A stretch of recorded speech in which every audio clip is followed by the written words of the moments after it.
I have never got so much encouragement on TikTok since when I showed you that I feed my child raw liver pills.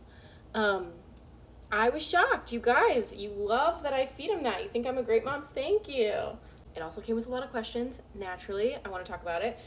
People saying vitamin A toxicity. No, you cannot get vitamin A toxicity from liver. Food-based things will not give you too much toxicity. Your body will just not want it after a while. If you've got too much of something that's in here, your body will just reject it. You just won't even want to eat it.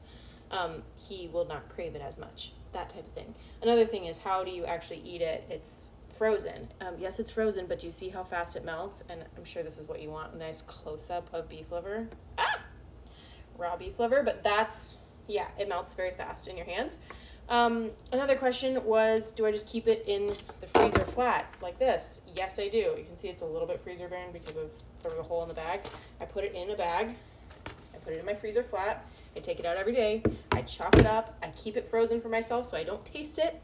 My son, he loves the taste. I don't get it, but he loves it. There's a question of parasites. If it is frozen for 2 weeks, apparently all the parasites are gone. Also, you just need to find a good source. If you're concerned about parasites, if you see parasites in your liver, do not eat that. That's disgusting. But get a good source. Find a healthy animal that's not going to be overloaded with toxins, that's not going to have a congested liver, an unhealthy liver, that the liver is going to be really beneficial to you, have tons of nutrients, and not be a problem with parasites. And then, of course, there are the people who are scared that I'm eating raw meat and think that raw meat is somehow scary, even though steaks are raw in the inside all the time and people don't think anything of that. I had somebody say they want to call the police on me for giving my son raw beef liver. And I just want to kindly bring up that many of you also did this. Raw meat is what we used to eat. We used to be surviving off of raw meat. Raw meat used to not even be an option. You would only have raw meat. Somehow our ancestors survived off of raw meat forever.